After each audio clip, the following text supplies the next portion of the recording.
Como nós falamos no vídeo anterior, a literatura de cordel é um gênero literário. Algumas pessoas pensam que o cordel, para ser autêntico, para ser verdadeiro, só é cordel legítimo se ele tiver a capa em xilogravura, se for impresso em papel jornal e tiver esse formato magrelinho. Mas isso não é verdade. O que caracteriza o cordel é a essência da poesia.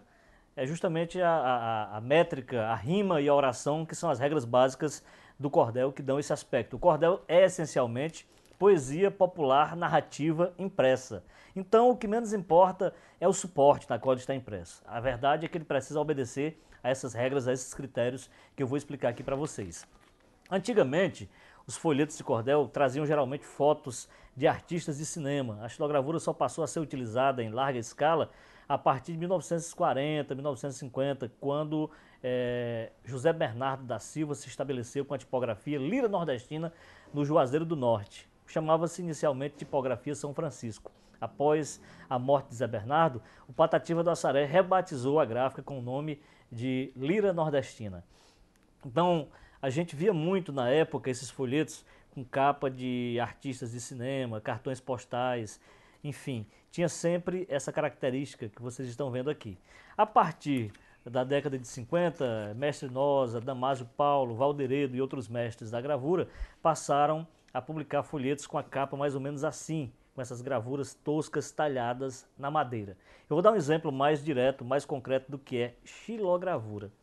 Bem, essa gravura aqui retratando Patativa do Assaré eu entalhei em 2010 numa oficina de gravura realizada no Centro Cultural Dragão do Mar com o professor Eduardo Eloy. Inclusive essa gravura está no catálogo da mostra. E como eu disse, é muito fácil. Depois que a gravura é recortada, você passa um rolo com tinta preta em cima, deixa ela completamente úmida de tinta. Depois você coloca isso numa prensa, coloca uma folha de papel branca em cima e você faz com que essa prensa gire e aperte, comprima o papel sobre a madeira, fazendo com que a madeira transmita, como se fosse um carimbo, transmite a sua tinta para o papel.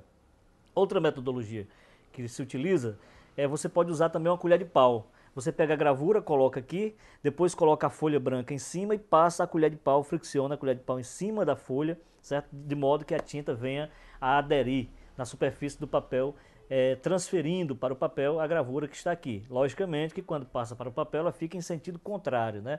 Tanto é que vocês veem que minha assinatura aqui está Ira, né?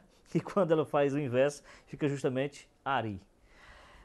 Uma outra gravura aqui, também é um fato pitoresco, existe um folheto chamado Carta de Satanás a Roberto Carlos. É um folheto muito interessante, foi escrito na década de 60 por um poeta chamado Enéas Tavares do Santo.